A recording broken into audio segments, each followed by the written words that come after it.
NATLAN's millennia-long struggle with the Abyss finally comes to an end with the 5.3 Archon quest, though not with some pretty devastating sacrifices. Capitano means, how are we? Are we still alive? Type 1 below if you're still alive. Today's video is going to be a recap and analysis on Act 5 Incandescent Ode of Resurrection, but things are going to be a little different from how we normally do it. In the past, the summary portions take a bigger chunk of the video, but I think I'm gonna experiment with making things more balanced, as in the recap sections are going to move a little faster to allow for more time for analysis. The thing is, I have a lot to say about this Archon quest, but I think I'll separate things out into different videos in the future. For now, this is a video containing preliminary thoughts and speculations. Without further ado, here's my long overdue summary and analysis of the Act 5 Archon quest. I'm your leafy lore keeper Minsleif, and I read the Genshin Impact lore so that you don't have to. Act 5 Incandescent Ode of Resurrection opens as the group prepares for NATLAN's final battle with the Abyss. First, Traveler needs their ancient name crafted. This is so the Ode of Resurrection can bring them back in case they die on this mission. Then they'll enter the Night Kingdom with Mavuika to defeat Gusoithoth and the Abyss once and for all. While resting at the Weary Inn, the Traveler dreams of Capitano vowing to his soldiers that he would lead them to their quote-unquote destined place. At the People of the Springs, a feast is being held for Traveler and Mavuika to give them well wishes before their mission. Apparently, each member of the group had dreams of their deceased loved ones on the same night that Traveler dreamt of Capitano. According to Mavuika, these dreams were likely a side effect of her wielding the Divine Throne's power during the previous Archon quest. The Divine Throne's energy had revitalized the souls and memories within the Night Kingdom, allowing them to manifest as their past selves. Some of these souls appeared in dreams. The Traveler's ancient name is now complete, Tumaini, which means hope. This is a big deal since this is the first time an ancient name has been carved for an Outlander. They are also the first bearer of this ancient name. Before proceeding, one final test remains to ensure that Traveler can form a stable connection with both the ancient name and the ley lines. However, the ritual test attracts stray souls from the ley lines, prompting the group to guide as many souls as possible back to the Night Kingdom. The day of the final battle arrives as Mavuika and the Traveler head to the Night Kingdom. Depending on which tribal chronicles you finish, different NPCs will show up during the pre-battle pep talk, so depending on your playthrough, you'll have more or less NPCs to interact with. If you finish the Ochka NATLAN world quest beforehand, Bona and Kokoweek will join your journey through the Night Kingdom. As you traverse the realm, the souls of Malco and Vichama guide your path, and it's honestly heartwarming to see these two finally reunited. Malco and Vichama were childhood friends. 5 years ago, an injury Vichama sustained led him to be taken off the Night Warden Wars team that he was in with Malco. During the subsequent mission, Malco and the remaining team members encountered an overwhelming number of enemies. A fatal miscalculation led to the entire team's demise. The plan to end the Abyss comes in two parts. First, Mavuika will destroy a core abyssal tumor that would greatly weaken the final boss. Afterwards, she'll meet up with Traveler at the enemy's lair. But what exactly is this final boss? The people of NATLAN know this entity as Gusoithoth, which first appeared as a menacing morass of evil during Act 4. The name Gusoithoth is an anagram of Yog-Sothoth, the outer god of space, time, and gates in the H.P. Lovecraft's Cthulhu mythos. Yog-Sothoth's ancestor is Azathoth, the god of chaos, disorder, and madness. Though Gusoithoth in Genshin is known as the Heart of the Abyss or Reaper of the Abyss, this suggests we may encounter an even more powerful abyssal being in the future. Gusoithoth can tap into the ley lines to extract memories of Xicoatl, the Pyro Dragon Sovereign, the original ruler of NATLAN, and take on his form during battle. It can also mimic the voices of previous Pyro Archons, using them to demoralize its enemies. With the entire support of NATLAN, the souls in the Night Kingdom, as well as the living folk in the stadium, and with the Lord of the Night granting Traveler the full C6 power of Pyro, Mavuika and Traveler defeat Gusoithoth once and for all. For now, NATLAN gets to celebrate its victory over the Abyss after more than 500 years of being on the brink of total destruction. In case you need a quick recap, why exactly did Mavuika wait 500 years to save NATLAN? In Act 2, Mavuika explained that according to calculations, NATLAN had a maximum of 500 years before the Night Kingdom was completely lost to the Abyss. However, during this time, NATLAN wasn't at all in the best shape to be fighting the Abyss. People no longer believed in victory, civilizations were dying, their faith was crumbling, and the line of power passed down from the Wyob to the Night Kingdom was was nearly severed. They ended up needing all this time to reunite NATLAN's people, restore the strength of each tribe's Wyob, and wait for the ancient names of the 6 heroes to awaken. Mavuika's plan was the culmination of 500 years of fighting and coordinated effort to restore NATLAN until it was finally strong enough to defeat the Abyss once and for all. So now, Traveler gets to dance, be merry, and sign autographs, and it's well deserved. After the celebration, Citlali informs the Traveler that despite Mavuika's victory over the Abyss, she remains fated to die. Since Mavuika borrowed the power of Ronova, the god of death, to repel the abyssal invasion of NATLAN, Mavuika must complete their bargain by paying with her own life. The group meet Ronova at Ochka NATLAN, where the god of death appears as creepy eyes in the sky. Be not afraid, it's just her own unique way of spying on all of Teyvat. Ronova declares that she will bear witness to Mavuika's death, but Mavuika proposes one final bargain. Since the Lord of the Night remains weakened from the Abyss's damage to her and the Night Kingdom, Mavuika offers her own life force to sustain the Lord for 200 to 300 years, enough time for a future Pyro Archon to find a permanent solution. Ronova accepts these terms and commands the Lord of the Night to kill Mavuika. However, the Lord hesitates, revealing that someone else wishes to take Mavuika's place. That person turns out to be Capitano, whose real name we learn is Thrain. According to Thrain, 500 years ago, Ronova cursed all of Conria, even though the 5 sinners and the Vinster King, likely King Irmin, were the main culprits behind the events that led to the cataclysm. As a result, countless innocent people were, in Thrain's eyes, wrongly cursed with immortality. All this time, Thrain wanted to enact revenge on Ronova, so he offers himself up as sacrifice in exchange for Mavuika's life. You see, Thrain is built different. Quite literally. In Conria, his heart was mechanically modified to convert memories and souls into knowledge from the ley lines. For 500 years, Thrain had been carrying the souls of his fallen army, hoping to eventually release them into the ley lines to grant them peace. If you rewatch the initial fight cutscene between Mavuika and Capitano, you'll see that Mavuika struck Capitano directly in the heart. Though Auroron rescued him, Capitano was wise to retreat from that fight, given the risk of damage to his mechanical heart, which contained the souls of his soldiers. The Dream Traveler experience at the start of the Archon quest was a memory of Thrain's promise to his army. But this raises a question. How could NATLAN's ley lines possibly accept souls from Conria, a foreign land? NATLAN's ley lines function differently than the rest of Teyvat's. They're rooted in the Night Kingdom. But if Thrain were to merge his existence with the Lord of the Night, he can now become the master of NATLAN's ley lines and change their rules entirely. The Lord of the Night surprisingly agrees with him.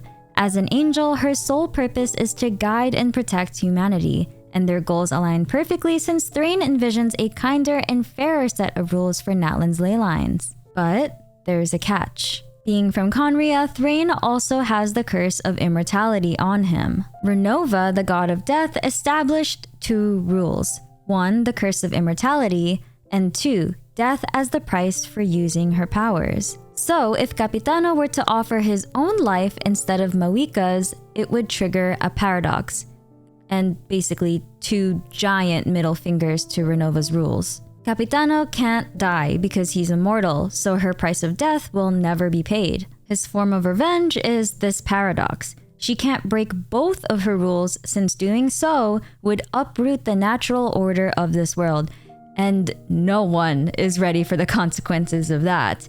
So she chooses to relinquish one of her rules instead. Ronova ultimately decides to uphold the rule of immortality and let go of her rule for the price of death. Capitano's soul is taken by the Lord of the Night, and his immortality gets transferred to her.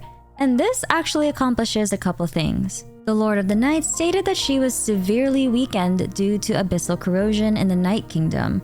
With Capitano's immortality, the Lord of the Night is now immortal, and the Night Kingdom can now be repaired. With Capitano now able to change the rules of the Night Kingdom, all the souls inside of his mechanical heart can now return to the ley lines and find peace. Ronova had to relinquish her rule stating that using her powers required death, meaning Mavuika no longer has to die either. The quest ends with a celebratory mural of Traveler and a memorial dedicated to all the lives lost during NATLAN's long battle against the Abyss. hailing in a bright new era for the nation. Thus concludes the NATLAN Archon quests. Fun fact, now that NATLAN's ley lines are healing, people from NATLAN can now leave the nation. Post Archon quests, you can find NATLAN NPCs in the overworld. Wolani and Kachina are also making plans to leave NATLAN for a vacation, so it's possible we'll see them in another nation in future events. I know you must have some burning questions, like, did Capitano just die? Ronova and Arlecchino are connected, right? The next region is Nod-Krai, and it's apparently Il Dottore's evil fortress? Let's get right into it. Is Capitano dead? Well, no. Capitano's life force is now with the Lord of the Night, and if you look closely at his body at the Throne of Primal Fire in Ochkanatlan, it's still breathing. He is in what I assume to be a state of limbo. It reads more as eternal sleep than death to me. His body is still in the mortal realm, and his soul is one with the Lord of the Night, so we won't lose him forever, and his soul won't return to the ley lines. Just yet. They treat his sacrifice as a death because in no foreseeable scenario, for now, will he move from this spot or separate from the Lord of the Night. I'm trying to keep Capitano Means alive, okay? To be fair, Capitano has been tormented by the pain of souls trapped in his mechanical heart and didn't sleep because of it for 500 years. I think he deserves to take a break. But it doesn't mean he can't come back or wake up again, per se. I noticed something interesting though. Something that happened in the recent Archon quest might offer new possibilities for how previously deceased characters might return to life. This is a side tangent and just speculation, so take everything with a grain of salt. When the Traveler entered the Night Kingdom and was assisted by the souls of NATLAN in fighting the Abyss, Guthred also came to their aid. However, this Guthred is not the same Guthred we met in Act 4. The original Guthred served as Capitano's second-in-command and was a respected military doctor. Though skilled, he often clashed with Capitano over moral principles, having an extreme and rather cruel approach to victory. This soul of Guthred we see in Act 5 manifested from the stories and memories that the NATLAN people had, which depicted the original Guthred as a more honorable man. This is wild because a different soul of the same person can be created from the memories, stories, and perspectives of other people stored within the ley lines. Imagine I died and my soul was lost somehow. My friends could potentially use their memories of me to create a version of my soul. Let's think about how this process could revive dead characters. It's just fun to think about. If this method was used to revive Capitano, note that we wouldn't be getting back the original version of him. It would be an amalgamation of stories and memories that people had of him forming into a new Capitano soul. Guthred was able to learn information about his original life, but that still doesn't make him the original Guthred. You know what I mean? Also, we don't really know if this is a NATLAN-specific feature, since again, NATLAN's Night Kingdom functions differently and separately from the rest of Teyvat's ley lines. However, if it were the case that the rest of Teyvat's ley lines function in this way, then theoretically, you could create new souls from the memories and stories of people that once existed. Okay, so let's say you create a new soul. Is it possible to put a soul into a new body? Technically, perhaps yes? The closest example of this was potentially shown during the Notzistenkreuz world questline in Fontaine. Mad scientist René de Petchicot tried to use the power of the Abyss to save his friend Carter Sherbius, but to no avail. It's kind of gruesome, but the experiments he ran to try to save Carter turned him into a semi-conscious pile of abyssal goop. René notes that he had tried cutting the vocal cords from the tissue to silence the voice, but the organs grew back within days. Ugh. He took what was left of Carter Sherbius, and by merging it with Hilichurl's, Caterpillar was born. Caterpillar speaks rather cryptically if you've happened to run into him during any of the world quests. During the Notzistenkreuz questline, he tells of a story of a mage priest who imagined his son into existence. He notes that imagination and imagining a person down to the last detail is necessary in creating a human. So it's likely that René used whatever he could salvage from Carter Sherbius's dwindling consciousness, his own memories, stories, and imagination of Carter Sherbius, and the body of Hilichurls to create Caterpillar. But Caterpillar's not the original Carter Sherbius. But theoretically, imagining a person into existence could be a method of quote-unquote bringing dead people back to life, though imperfectly. We know reincarnation happens in Genshin. As an example, Mavuika's sister Hine's soul may have reincarnated a couple times already, but that doesn't mean the Hine version of her soul is gone forever. She could have gone to live completely different lives, but theoretically, there could be a way to bring back this iteration of her soul back to life. If someone were to have memories of La Señora, there's a possibility we could bring her back too. Now, if Genshin were to bring back Capitano from the dead, I think it's more likely we'll get the original version of him. Like, he'll just suddenly stand up. Genshin still has some ways to reintroduce Capitano back in the story should they, I don't know, decide to make him playable one day, but the way they'll do it is still a mystery. You know what else is still a mystery? The Agnidus Agate Gemstone. Even after completing the Act 5 Archon quest, the redacted text is still there. But there's a possibility we could try to deduce who this could be.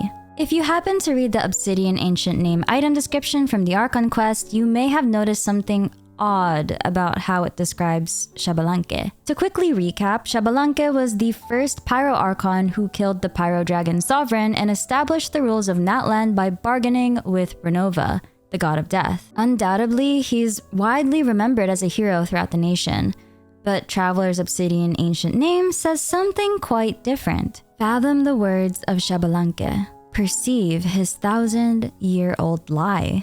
The utmost wisdom births the utmost paranoia, and as he held time and death in his hands, he doomed NATLAN to an endgame without any solution. The phrase from the Agnidus Gemstone states that if the intention yet remains, achieved truth he has. With both these statements, it sounds like Xbalanque may have done something to inadvertently doom NATLAN. The redacted name could be an entity related to the Abyss, or it could be Ronova or another one of her names. He held time and death in his hands, might insinuate that not only did he strike a deal with the god of death, he could have been in contact with the god of time as well, Istaroth. Istaroth's name was supposed to be a secret, and the people of Engonomia were forbidden to speak or write it, so they wrote her name backwards. The same might be the case for Ronova and potentially her other names. The Shining Shades, after all, are supposed to be a shadow, secretly working behind the scenes. Xbalanque's lie may have been that Ronova planned to deceive the primordial god of Teyvat by claiming Xbalanque stole her powers, thus concealing their true bargain. Speaking of Ronova, I don't know why, but when I first saw her, she looked kind of spidery to me. I mean, look at all her eyes. You know who else is kind of spidery in appearance? Arlecchino's weekly boss form. Are Arlecchino and Ronova related? Is Arlecchino an emanator of death? Oh, sorry, wrong game. The connections between Arlecchino and Ronova are interesting, and it all starts with this infamous book that you can randomly buy at the Fontaine bookstore, Parenherry. Parenherry is the story about what happened during one of Khaenri'ah's ancient eras. This took place thousands of years into Khaenri'ah's past, during the Archon War when Rex Lapis was freshly declared the Geo-Archon. Khaenri'ah had an obsession with summoning aliens to their land in hopes that one of them would be a descender, a fate-defying, all-powerful being like Traveler. In the story, the Khaenri'ahns establish an orphanage to take care of alien children. The young Parenherry's first memory was that of being asked by the grown-ups to crawl through a dark corridor. When Parenherry reached the end at last, the exit had not opened yet. He knocked, only for the grown-ups to coldly ask, "Are you dead?" When Parenherry shouted, "Yes, I'm dead," the adults asked him if he'd seen an illusion. He did, in fact, see an illusion. The crimson moon, hanging high in the pitch-dark night sky, suddenly turned around, revealing itself to be a titanic, horrified eye. The adults open the door and embrace the soot-covered Perrin Harry. You have traversed the fire of 2 worlds within the hearth, and here you are reborn. A crimson moon turning around, revealing itself to be a giant eye. This story has pretty clear connections with Arlecchino's best-in-slot weapon, Crimson Moon's Semblance. According to the weapon lore, in the past, Conrians worshipped the Crimson Moon. That was until Conrian astrologists seemingly found out the truth. The Conrians are famously a godless nation. They take pride in humanity's achievements and their independence from celestial worship. But just because Conria never worshipped a god, doesn't mean one wasn't watching them. Judging from the weapon description, it seems that the Conrians saw the truth about Teyvat's fake sky and the potential truth that the giant moon they worshipped was something the god of death used to spy on them. After the discovery, calamity ensued and a new dynasty took over. Note that this isn't 100% confirmation that Ronova, the god of death, is actually the Crimson Moon. And we're also not sure if those gigantic eyes are even her final form yet. We just know the associations between the Crimson Moon and Ronova are pretty strong. We also know that the associations between Arlecchino and the God of Death are strong as well. We've toyed with the idea that the artifact sets in Genshin Impact represent the primordial god and the 4 shining shades, the gods of life, death, time, and space. The feather artifacts are called Plumes of Death. One of Arlecchino's boss drops is a silken feather, and we even see what looks like an eye-shaped hair plume on her head in her boss form. Even the official Genshin Impact Reddit account states that, in ancient Conria, there were some unwritten customs. Before being admitted into an orphanage, a child would be made to walk through a pitch-black fireplace, symbolizing traversing between 2 worlds, guided by mere sparks of light.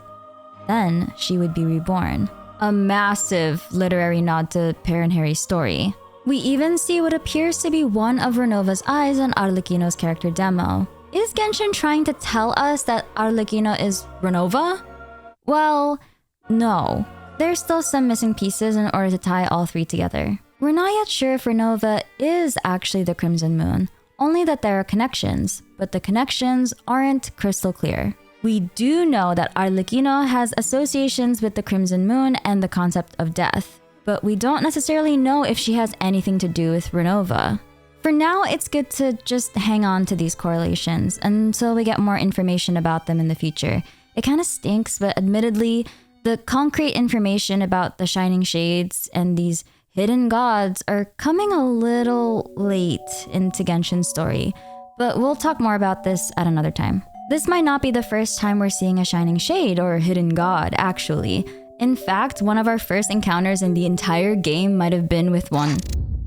According to Mavuika, Nod-Krai is our next stop. It's a city in the southernmost part of Snezhnaya. The area is especially hostile due to the harsh environment and lack of protective and regulative forces aside from the Voynich Guild. Liban specifically warns the traveler to exercise caution there, as those suspected of carrying large amounts of Mora often become targets. What makes Nod-Krai particularly remarkable is its inhabitants' ability to wield a special power that predates Teyvat's 7 elements. A Fatui stronghold operates in Nod-Krai, led by Ildatore. We should still be scared of Ildatore, by the way. Remember back in Sumeru, Kale had a dream that Ildatore was going to burn down the Irminsul tree, the database of all of Teyvat's souls and memories? Yeah, he probably still plans on doing that. And there's still Project Stuja, Project Severe Winter, which is now in the works after Arlecchino's story quest, and it involves Fatui Harbingers, Pantalone, Pulcinella, and Child. Ildatore has an obsession with Conrian machinery and fusing living beings with godly powers, so there's no telling what kind of abominations we'll run into in Nod-Krai. Speaking of the Fatui, Mavuika mentions that since Capitano rescinded his responsibility to acquire the Pyronosis, another Harbinger might be on the way to collect it. And I have an inkling suspicion on who that might be. If you enjoyed this video, please leave a like and subscribe, and I'll see you on the next video. I'm your leafy lore keeper Minsleif, and I read the Genshin Impact lore so that you don't have to.